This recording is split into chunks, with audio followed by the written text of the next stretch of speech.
What's up? Welcome to episode 2 of the Power Hour. Today we got a guest on. I guess we're going to talk some alt-right stuff, some rally stuff, some Colorado ProudBoys stuff. So let's get right at Well, I know you guys are thinking, no, I'm tired of hearing about the alt-right and all that stuff, but just get over it, okay? DiKwan, are you there?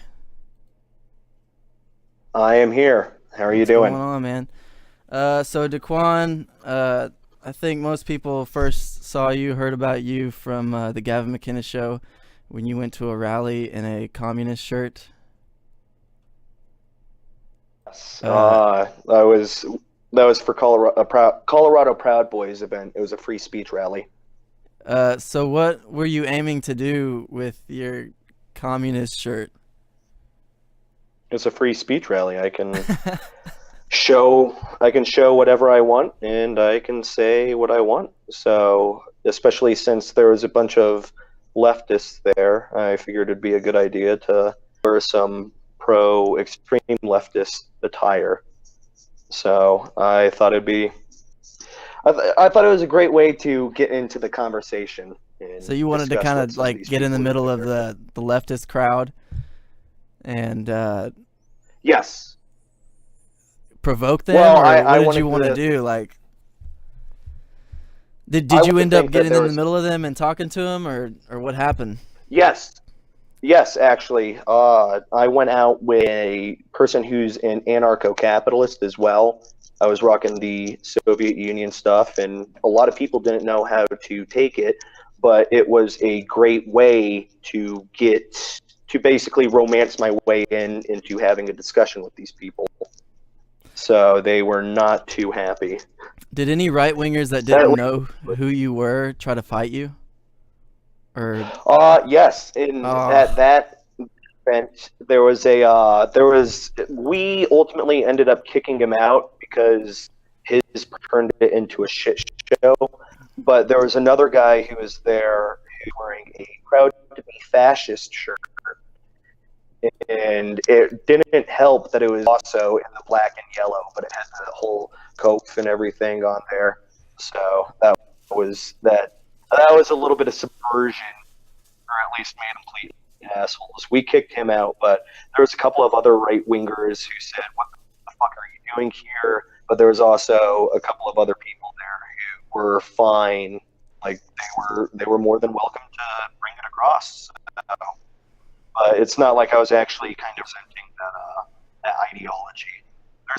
There's been a couple of times where I've either worn or brought out signs to rallies and events that I've attended. So the next sign that I want to bring out is a sign that just says platitudes, platitudes, platitudes. that's pretty funny.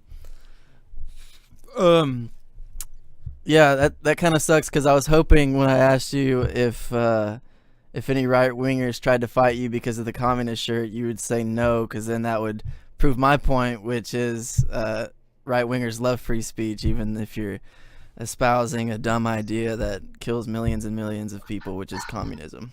But apparently that's not true. Well, At these rallies, it seems like everybody just wants to get into like a physical altercation. yes, and that's actually kind of something that I with a lot of our guys around here in terms of strategy going forward from basically that point on out, especially since we're in a post Charlottesville era. I would really we've had really good luck instead of holding these rallies that we announce far in advance. We would much rather kind of plot behind in a private setting to have these events. We basically would rather do marches now, but it's more like a kind of a group activism where we get to engage with the public a lot more because they're not going in with these preconceived notions of anybody from us being Proud Boys to us being racist, anything like that. So we get to kind of ambush them and take them a little bit off guard where they see about anywhere 20 to 40 people walking through the streets having these flags, the same chants being yelled out there, but they're not in the mindset they would be to going to counter protest a rally. So you can even find a bunch of anybody who's a Democrat to a shit who isn't ready for that, but what the hell's going on? Let's talk about this. So they're a little bit easier to have a discussion with, where we can explain, one, who the Proud Boys are to our platform, and three, not have these preconceived notions hanging about us before we talk with them. Yeah, I find, well, I've actually never been to like a rally or like any kind of protest or march or anything. I wish I could be in DC here in a week for the March for Life. That'd be fun, but they're really fun. They don't really serve a purpose we thought they would now, but they're still fun to go. Obviously, to debate lefties.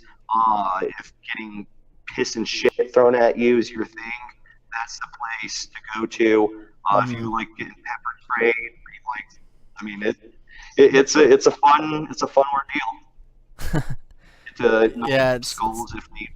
I'm not opposed to going, but it's probably not my scene. But as far as like the best way to represent what Proud Boys are, I find that it's at meetups. Every time I go to a meetup here in Dallas, out in Fort Worth, there's always somebody who's like, "Who are you guys? Are you guys business people, or what are you guys doing?" And I always end up getting to talk to them, and you know, they're normally liberals. So yeah. And we have great interaction with basically the normies at our meetups as well. We've gotten, depending on the scene that we go to, with how we've explored the different venues in the area, we've found the places who are a little bit more accepting and tolerant of us, for lack of a better way to put it. But we've also been to places where we've been kicked out. We've gotten to a couple of the venues where we went to do our events. We've met the socialists in our area, in that area, in those venues where they don't take too kindly to us. We've been asked not to return. Yeah, it's best. Well, I mean, you got to get out there. I'm cool with like street activism, and I think it's really cool, and it's all fine and good. But I think you have to be aware of like the climate, which is why I think in the case of Charlottesville, Gavin told us all not to go, and then I know there was like a big split where a lot of the Proud Boys wanted to go to the Unite the Right thing. Were you there at Charlottesville? I was there at Charlottesville, and which Charlottesville? Like the car crash Charlottesville? Yes. Okay.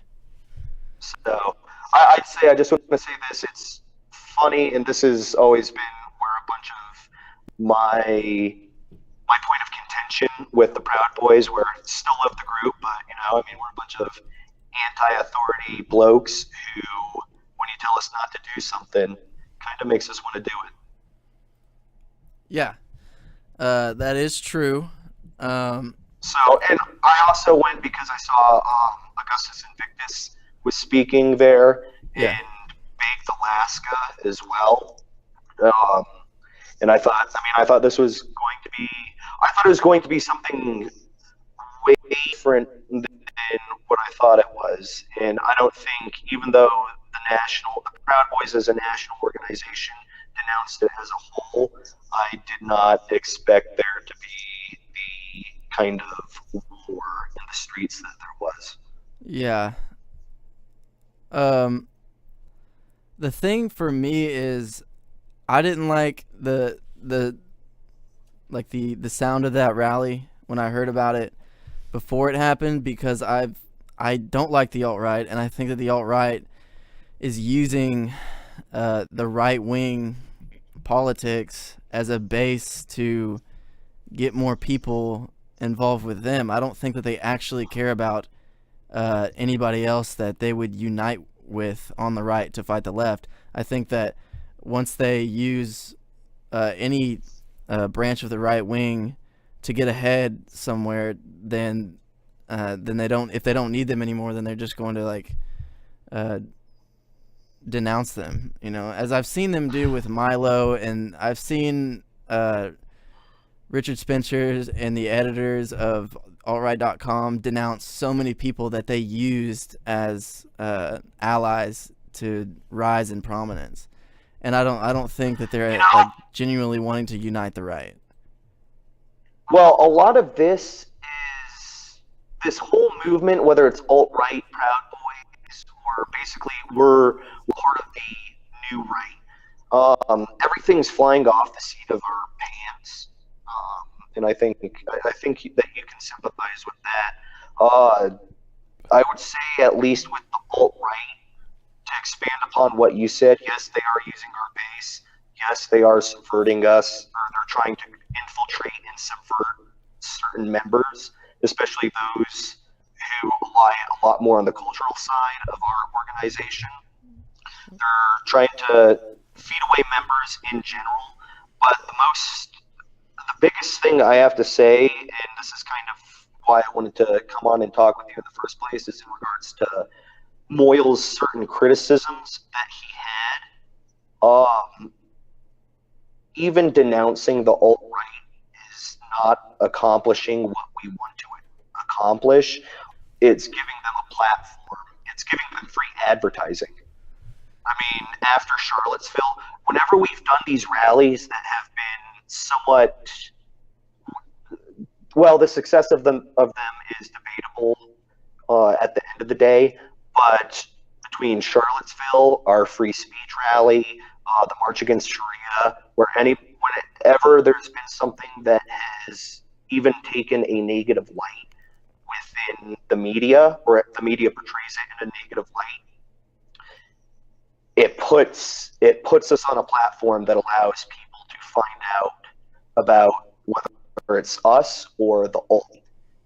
No matter how much negative publicity and distance that you try to put between us and them, doing these kinds of articles like you did gives them nothing but a platform and free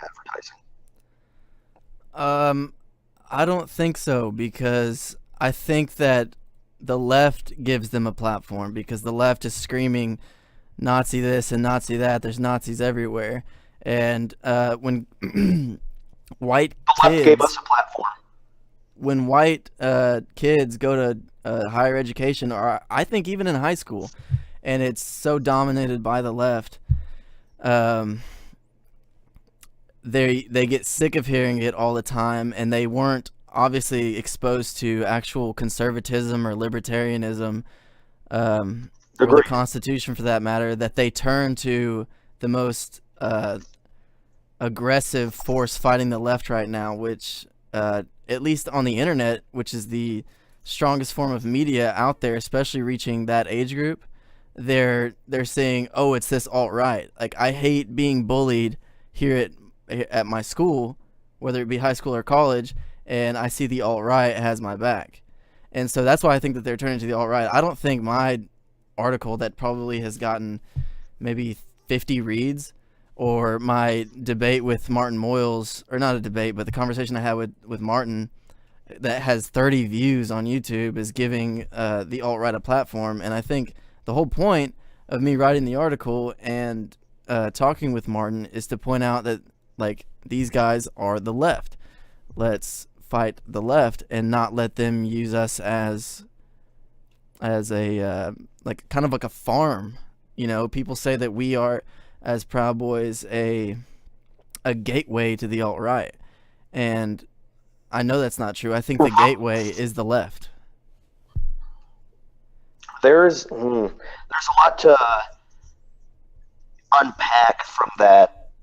To go back to one of the original points in regards to the left creating a platform. I mean, the left created a platform for us. I don't know how long you've kind of been following the evolution of this new phenomenon for a movement in general, I should say. But yeah, a lot of it, I mean, started with like the whole Gamergate situation, where, I mean, an event that happened pretty much 4 years ago now, I mean, has led to the events that are going on today. And I mean, especially since we're on the left, like the left's tongue, uh, on a lot of times in their media that they've put out. I mean, it makes people go, "Who are these Proud Boys? I'd like to be an informed citizen and find out more, a little bit about them." Not just what the media is telling me. So they go, they look us up, and kind of find out a little bit more about us. Even after Charlottesville, and I, as a Proud Boy representative, I made uh, no promotion of my attendance there. I did not post about it as a Proud Boy or anything like that. But after the events of that day, I had received about 12 to 15 requests for people wanting to join the Proud Boys. When typically during a week, I'd say I get about 1 to 3. And I mean, I spent about a week trying to sift through all the people and do our vetting process. But I mean, Charlottesville, we picked up 2 people from the Charlottesville event. Our free speech event, we've picked up people. I mean, these rallies, even though we've had unsavory characters representing unsavory ideas come, the hatred for those people garner a lot of attention. And then when that hatred gets put on a public platform, people want to find out more about it. And it attracts certain people where they'll see that, oh, these people are just being accused of being racist. I get accused of being racist a lot. Like, obviously, like, even though they're calling them the alt-right and this, that, and the other, like, maybe they're not so racist. So I think we do, as Proud Boys, whenever we do this deliberate effort to throw the alt-right under the bus, all it does is it appeals to people from the right-leaning base and makes them go, these people are being called racist within their own establishment, which Trump was called as well by rhinos and conservatives. But they go, well, they must not be racists to a certain extent. Just like we get called racist constantly, and it attracts people who get called racist as well, where they express an interest in joining and they go, I know you guys really aren't racist. Well, I definitely was not a part of Gamergate or any of those, like any part of like the beginnings of what used to be the alt-right. I've pretty much been on the religious right my whole life, so the content that I was putting in my head was like biblical theology and stuff, and obviously that translated into my politics and made me a conservative. So I kind of think libertarians are lame, so I'm definitely not your typical Proud Boy, but what attracted me to the Proud Boys was the family man type stuff, the fact that I could surround myself with other guys that had the same values, and I could learn from others, like take from others and network with others and become a better man myself. That's why I like Proud Boys. So, and that's why me personally, I'm not all about I'm about it, but I'm not like super impressed with the street activism. You know, I don't think it accomplishes much, because as much good as you can do when you go out on the streets and do stuff, you can look up all kinds of embarrassing videos of people wearing the black and yellow Fred Perry and either getting into a dumb fight and losing or saying something really stupid. You know, there's just so much that can go wrong to where, like, I would prefer it if we were more organized. We stayed together as a group. We heeded the warnings of Gavin when he says don't go to this rally. We use certain forums like West is the Best magazine or Proud Boys or official ProudBoys.com, that magazine with Paul Bazile. If we used, you know, if you can never get down to Dallas and use this studio here, things that go through like an editing process and things where people are accountable and we don't have a huge problem with people running around and making fools of themselves, but we got to have better discretion than to go out and get involved with Unite the Right and these alt-right guys. And I think it's important to keep hammering away at this alt-right thing, because we definitely have a lot of people who sympathize with them, and we literally have nothing in common with them besides the fact that we both fight the left. We don't have the same economic ideas, maybe immigration, except for the fact that eventually they want to form an ethno-state. But I don't see what we have in common with them. I mean, they're socialist, godless, just identity politics, leftist tactic using scumbags, in my opinion. And I think that we're not hurting the Proud Boys cause by rejecting them and purging them, and we're not helping them out at all either by doing that. I would say, at least to the second part of that comment that you made in terms of helping them, I have to disagree. Again, I don't think that we necessarily need to help them, how should I put it?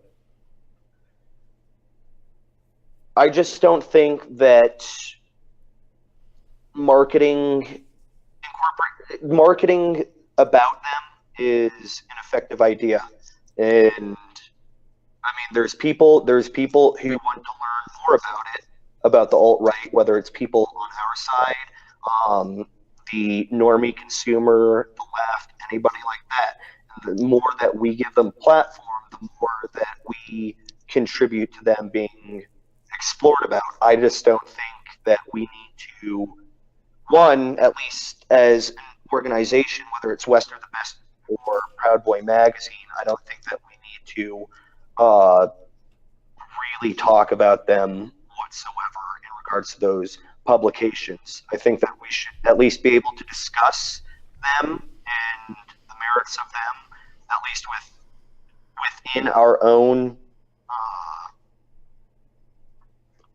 group on the national chapter. That's why I really didn't like the witch hunt that occurred within like the AIDS group. Yeah. In regards to the alt-right, I just thought it was fucking ridiculous, because I mean, all it did is just send more people.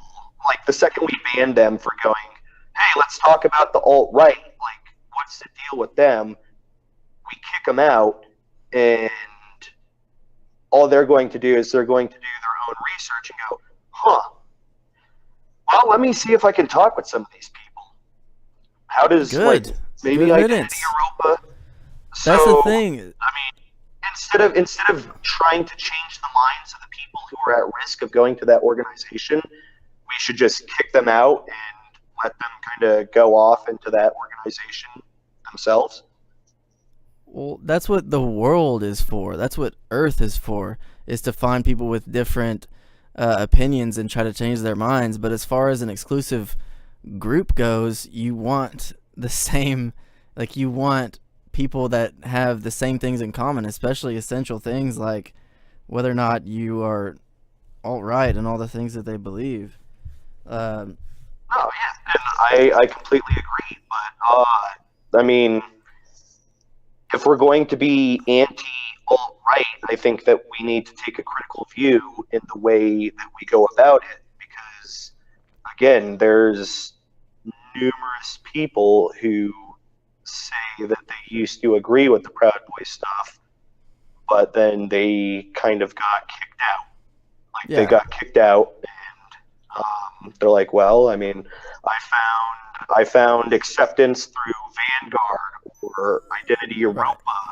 Well, here's what I say. Like, I think that we should have a reapplication process. Like, if somebody like Martin got, I've got dudes here in Dallas that have gotten kicked out, not for alt-right stuff, but for really dumb reasons because they offended the wrong person on the AIDS page. So I think that we should start pushing for a reapplication process and reintegration process and stuff, now that things have kind of calmed down from all the hysteria from back in the day. But would I want to ask you something? Would you consider yourself all right? I identify as a national capitalist. National capitalist. What's the purpose of the word national in that term? I have nationalist leanings. I'm very pro preserving our national identity and our cultural identity, and preserving the values that we have as a culture. Meaning baseball and hot dogs?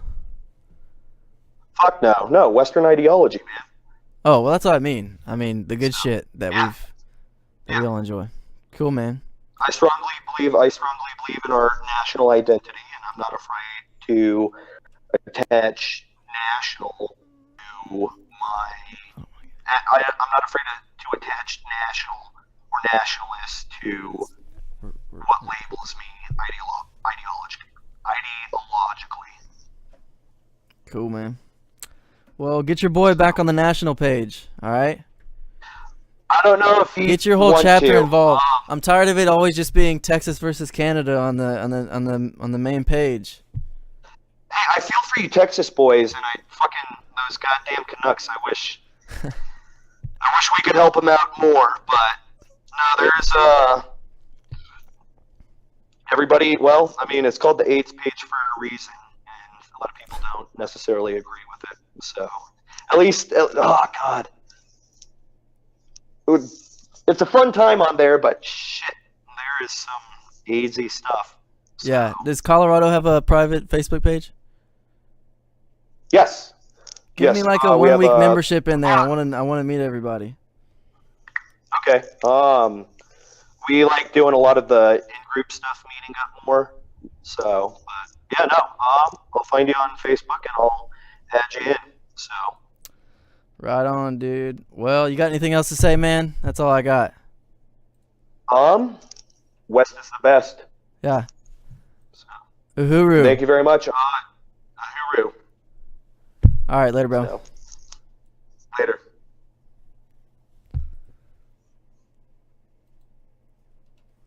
All right. That was episode 2. Bye.